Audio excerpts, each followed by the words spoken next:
Hormuz physically बंद नहीं हुआ है, कोई माइंस नहीं बिछे हैं, कोई नेवल ब्लॉकेड नहीं है, फिर भी जहाज रुक गए। क्यों? क्योंकि इंश्योरेंस नहीं था। बिना इंश्योरेंस पोर्ट जहाज को एंट्री नहीं देता, बैंक्स कार्गो फाइनेंस नहीं करते और शिप ओनर रिस्क नहीं लेता।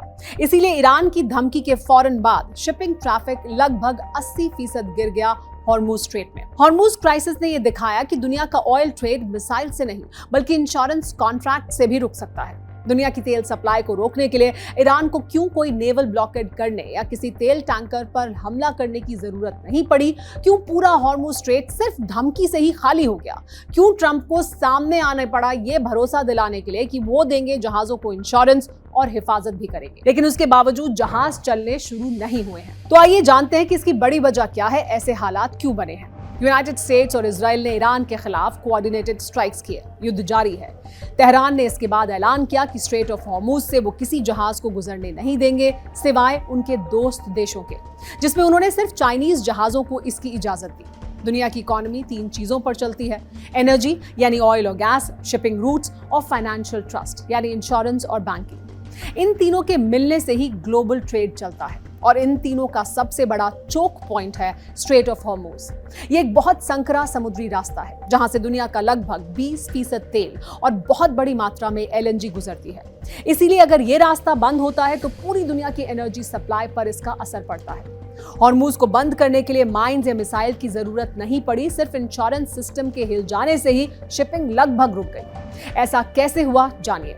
सिर्फ 3 दिनों के अंदर दुनिया के बड़े मरीन इंश्योरर्स जैसे Gard, Skuld, North Standard, Steamship Mutual ने पर्शियन गल्फ में जाने वाले जहाजों के लिए war risk insurance extensions cancel करना शुरू कर दिए। नतीजा ये हुआ कि स्ट्रेट ऑफ हॉर्मूज से गुजरने वाला जहाजी ट्रैफिक लगभग 80% तक गिर गया, क्योंकि मॉडर्न शिपिंग में बिना इंश्योरेंस के जहाज पोर्ट में दाखिल नहीं हो सकता, कार्गो नहीं ले जा सकता और बैंक्स भी फाइनेंसिंग नहीं देते। एक और अहम बात यह कि दुनिया का मरीन इंश्योरेंस सिस्टम काफी हद तक लॉयड्स ऑफ लंदन और लंदन इंश्योरेंस मार्केट के आसपास बना हुआ है। लेकिन लॉयड्स कोई सिंगल इंश्योरेंस कंपनी नहीं है, ये असल में एक मार्केट प्लेस है जहां अंडरराइटर्स, इंश्योरर्स, री इंश्योरर्स, ब्रोकर्स मिलकर ग्लोबल रिस्क कवर देते हैं। इसी इकोसिस्टम में एक महत्वपूर्ण बॉडी है joint war committee. Joint war committee का काम ये है, वो ये तय करती है कि दुनिया के कौन कौन से समुद्री इलाके वॉर रिस्क एरियाज माने जाएं। ये कमेटी लॉयड्स मार्केट एसोसिएशन और इंटरनेशनल अंडरराइटिंग एसोसिएशन के इंश्योरेंस अंडरराइटर्स से मिलकर बनी है। जब JWC किसी क्षेत्र को लिस्टेड एरिया घोषित कर देती है तो वॉर रिस्क इंश्योरेंस प्रीमियम बहुत बढ़ जाता है। इंश्योरर्स जहाजों को कवर देने से हिचकते हैं, कई बार कवरेज पूरी तरह से हट भी सकता है। हॉर्मूज क्राइसिस में यही इंश्योरेंस रिस्क कैलकुलेशंस तेजी से बदलने लगे। लेकिन इंश्योरेंस मार्केट क्यों पीछे हट गया? क्या कोई राजनीतिक साजिश थी? नहीं, कोई राजनीतिक साजिश नहीं थी। असल वजह थी पिछले 2 साल में रेड सी में शिपिंग अटैक्स, बढ़ती जियोपॉलिटिकल टेंशंस और यूरोप के इंश्योरेंस कैपिटल रूल्स, खासकर सॉल्वेंसी 2। इन नियमों के कारण अगर रिस्क बढ़ जाए तो इंश्योरर्स को अपना एक्सपोजर कम करना पड़ता है। इसीलिए इंश्योरर्स ने कवरेज हटाना शुरू किया। इसमें फिर एंट्री हुई ट्रंप की। जब शिपिंग ट्रैफिक अचानक गिर गया और ग्लोबल ऑयल मार्केट्स में पैनिक बढ़ने लगा, तब डोनाल्ड ट्रंप ने दखल दिया। उन्होंने घोषणा की कि US international development finance corporation यानी DFC गल्फ में मैरिटाइम ट्रेड के लिए पॉलिटिकल रिस्क इंश्योरेंस और गारंटीज देगा। उन्होंने ये भी कहा कि अगर जरूरत पड़ी तो United states navy oil tankers को एस्कॉर्ट भी कर सकती है। यह कदम असाधारण था क्योंकि इसका मतलब यह था कि अमेरिकी सरकार खुद ग्लोबल शिपिंग के लिए इंश्योरर ऑफ लास्ट रिजॉर्ट बन सकती है।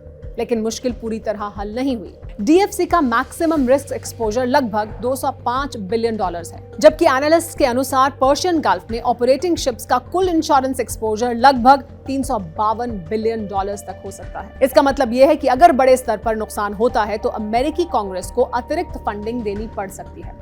इस क्राइसिस ने एक बड़ी सच्चाई सामने ला दी। दुनिया की एनर्जी सप्लाई सिर्फ ज्योग्राफी पर नहीं बल्कि फाइनेंशियल ट्रस्ट पर भी निर्भर करती है। अगर इंश्योरेंस मार्केट, जिसमें लॉयड्स, जॉइंट वॉर कमेटी और ग्लोबल री इंश्योरर्स शामिल हैं, अचानक रिस्क को बहुत ज्यादा मानने लगे तो सिर्फ कुछ दिनों में ग्लोबल शिपिंग रुक सकती है। 300 साल से लंदन का इंश्योरेंस मार्केट ग्लोबल ट्रेड में सेंट्रल रहा है, क्योंकि जहाजों को इंश्योरेंस वहीं से मिलता है, वॉर रिस्क डिसीजंस वहीं से आते हैं और ग्लोबल शिपिंग फाइनेंस भी वहीं से जुड़ा है। इसका एक बड़ा असर ब्रिटेन पर पड़ा है। लंदन इंश्योरेंस मार्केट को ये यकीन था अभी तक कि वो जियोपॉलिटिक्स से ऊपर रहकर सिर्फ रिस्क मॉडल्स के आधार पर दुनिया के समुद्री बिजनेस को इंश्योर कर सकता है। मौजूदा हॉर्मुज क्राइसिस के बाद ये यकीन पूरी तरह हिल गया है। अब ये साफ हो गया है कि इंश्योरेंस मार्केट भी जियोपॉलिटिक्स से बच नहीं सकती है। हॉर्मुज स्ट्रेट के बंद होने का एक बड़ा असर गल्फ के देशों पर यह भी पड़ सकता है कि उनकी सबसे बड़ी कमजोरी है फूड इंपोर्ट्स। कई गल्फ देश जैसे United Arab Emirates, Qatar, Kuwait, Bahrain अपने 80 से 90% तक फूड को इंपोर्ट करते हैं, क्योंकि वहां पर रेगिस्तान है, बहुत कम खेती होती है, पानी की कमी है। इसलिए wheat, rice, meat, vegetables, dairy ये सब बड़े पैमाने पर शिप से ही यहाँ पहुंचता है।